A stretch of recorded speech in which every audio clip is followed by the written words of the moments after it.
What's going on, Skid? We got an ice maker not making ice today. I've already emptied the freezer out, took all the food out. And with these GE refrigerators, experience tells me that the ice maker's fine, and it's going to be the water inlet valve. We'll get to that in a minute, so we're just going to pull the ice maker totally out and check the tube back here.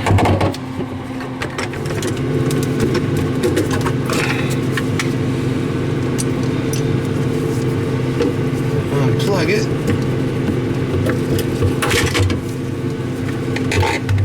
Yeah, but as I suspected, that's ice. That thing is full of ice. It's like the water inlet valve. The solenoid doesn't close all the way, so water is slowly trickling in. Then it just finally piles up on itself and freezes. All this is ice. So we can pull this out so you can get a better look. I got my hand over it, and you can see all that ice right there in the front. Give it a little twist and pull that out. We're gonna get that ice out of there. That's why it's not making ice. Can't get water to it. That up in there is clogged as well. So what I do is I get a bottle of hot water, a squirt bottle, and squirt it, thaw it out, and replace the water inlet valve. Get some hot water going. I'll thaw this one out first. That was easy.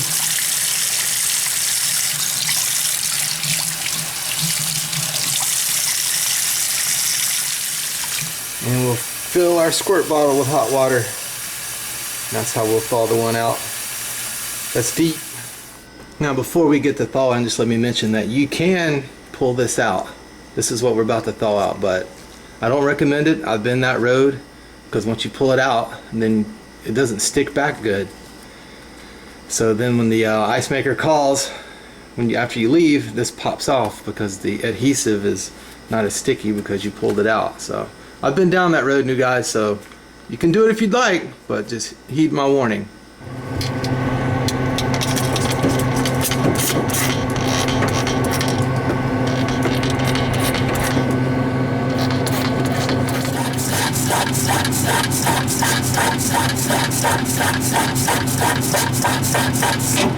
All the excess water is running down into the pan, so you don't have to worry about that. There's a drain pan behind here. Alright, I checked it. Line's clear. Look up in there with a flashlight, run your screwdriver around. Alright, now we'll change the water inlet valve. I'm going to kill the power and turn off the water to the ice maker. No power, no water. And there was no cover here when I got here, guys, okay? I'm just playing the hand I was dealt. I'm not going to remodel the whole kitchen because there was no cover on the refrigerator. Alright, this is my new water inlet valve that I'm going to install. I'll leave a link to these in the description below where you can get you one, have it delivered to your house. You just have to match up the picture if you have a different brand refrigerator. But this one's a GE, and here's the part number that I'm using. It's a GE refrigerator. I know that the cover is important, but it wasn't here when I got here, so I know some trolls are going to come along and super tech me to death. But that's okay. That's the consequence of being a YouTuber.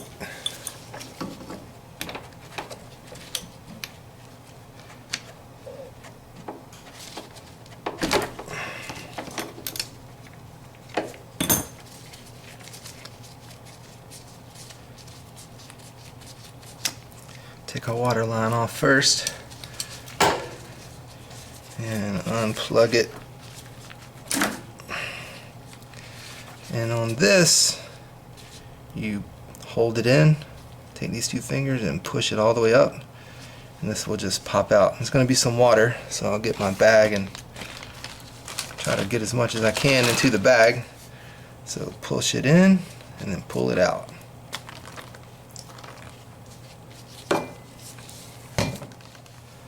Grab our new one.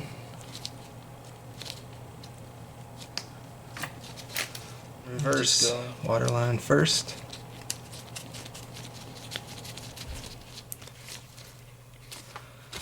I'll have to search my GE part book and find a cover for this thing. I'm sure they sell them.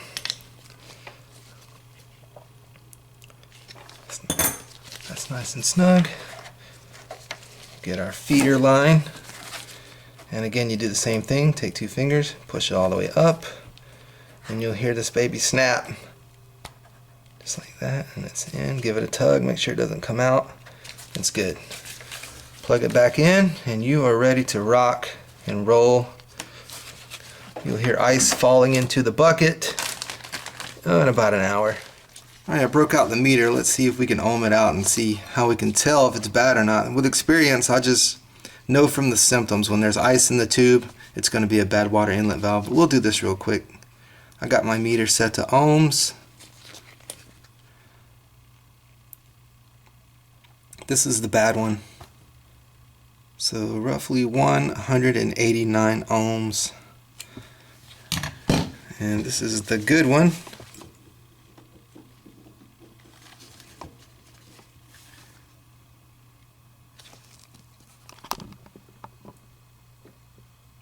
.184. So yeah, with experience, I've never really had any good ohm testing with these things. Like, how can I really know if it's bad, you know? And continuity, it doesn't work. It doesn't beep or anything. I've already tried that. So I just go by the symptom, guys. When I see this symptom, water in the tube, that equals bad water inlet valve. Leave the ice maker. Keep the same ice maker unless you want to replace it, but I don't unless it's obviously bad.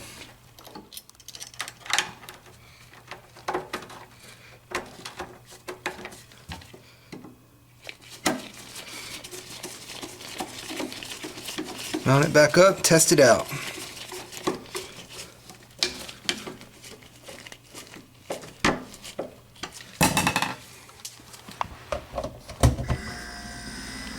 Turn the water back on, make sure we got no leaks.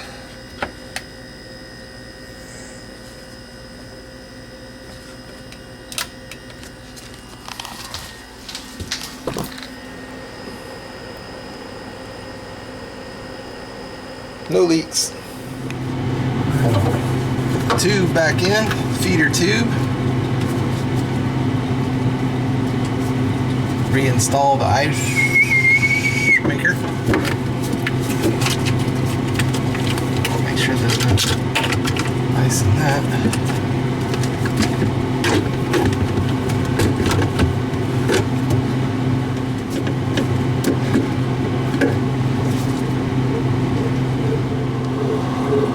Turn it back on, give it a test.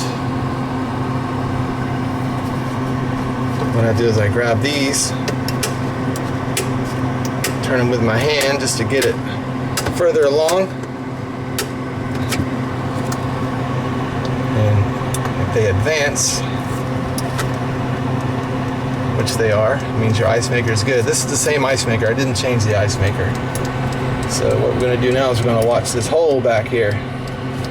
If you see water come through, you're going to be good to go. There will be ice falling in your bucket in about an hour.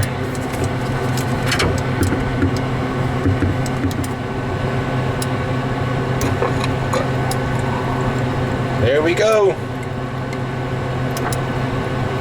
You'll see the little louvers come up. There they are.